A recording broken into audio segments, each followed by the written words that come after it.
Saudara dan saudariku terkasih, bacaan Injil pada hari ini menampilkan kepada kita sekalian nasihat dan ajakan Yesus untuk berjaga-jaga, tekun, serta setia kepadanya.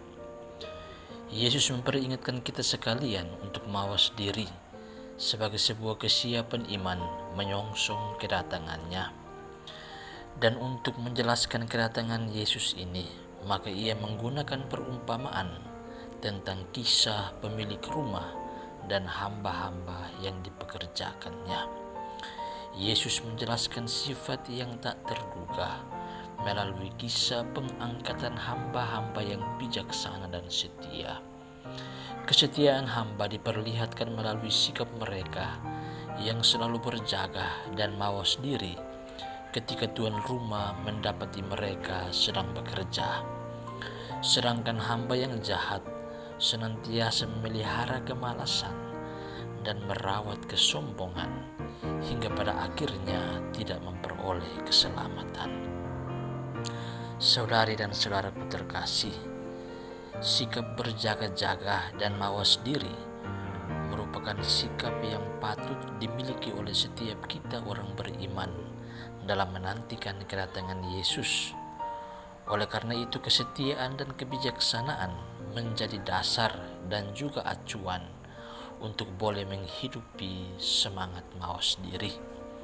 Kapanpun sang majikan datang, maka kita bisa mempertanggungjawabkan tugas kita sebagaimana yang diperlihatkan oleh hamba yang baik kepada tuannya. Sebaliknya, apabila kita tidak mengikuti nasihat dan ajakan Tuhan untuk berjaga-jaga, maka kita akan sama dengan hamba yang jahat, yang selain meremehkan keseriusan kedatangan tuannya, ia juga melakukan kejahatan terhadap orang lain. Dan ketika majikannya datang secara tak terduga, dia tidak dapat menghindar dari hukuman yang akan diterimanya. Saudari dan saudaraku terkasih, sadar atau tidak, kita cenderung terjebak dalam pikiran dan perilaku kemalasan, masa bodoh, serta kesombongan yang berkepanjangan. Banyak di antara kita yang terlena dan lebih sibuk mengurusi hal-hal jasmani dan mengurus diri sampai mengabaikan atau bahkan melupakan Tuhan. Kita mesti sadari bahwa hidup kita adalah sebuah pesiarahan. Nafas kita adalah titipan Tuhan yang sesewaktu akan diambil pulang. Maka sesungguhnya kita tidak punya alasan untuk boleh bermegah dan menyombongkan diri di hadapannya. Apa yang kita punyai di dunia ini, entah materi ataupun keindahan lainnya, pada gilirannya akan hilang dan musnah. Maka Yesus memberi peringatan kepada kita sebagai sebuah awasan, jangan sampai kedatangannya tiba pada saat kita sedang tidak siap. Saudari dan saudaraku terkasih, Tuhan tentu tidak melarang kita bergiat mencari kebutuhan materi. Hanya saja semangat yang sama hendaknya dipakai pula untuk mencari hal-hal rohani.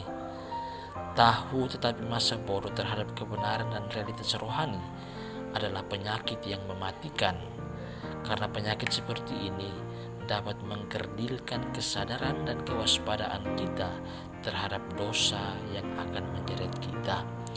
Marilah kita mengasah kesadaran dan kepekaan rohani dengan terus berdoa, bersahabat dengan Tuhan melalui sabdanya, serta melakukan segala perbuatan baik kepada sesama sebagai bentuk kewaspadaan dan kesiapan akan kedatangannya. Kita meneladani Santa Monica yang kita peringati pada hari ini. Dia adalah hamba Allah yang setia dan bijaksana. Kesetiaan dan kebijaksanaannya itu ditunjukkan melalui iman dan cara hidupnya yang baik.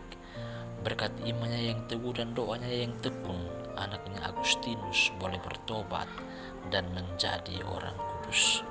Marilah saudari dan saudaraku terkasih, kita mempersiapkan diri kita, menjaga diri kita dengan terus melakukan perbuatan-perbuatan baik, agar ketika Tuhan datang, kita didapatinya dalam keadaan siap. Tuhan memberkati kita sekalian, dan Bunda Maria mendoakan kita. Amin.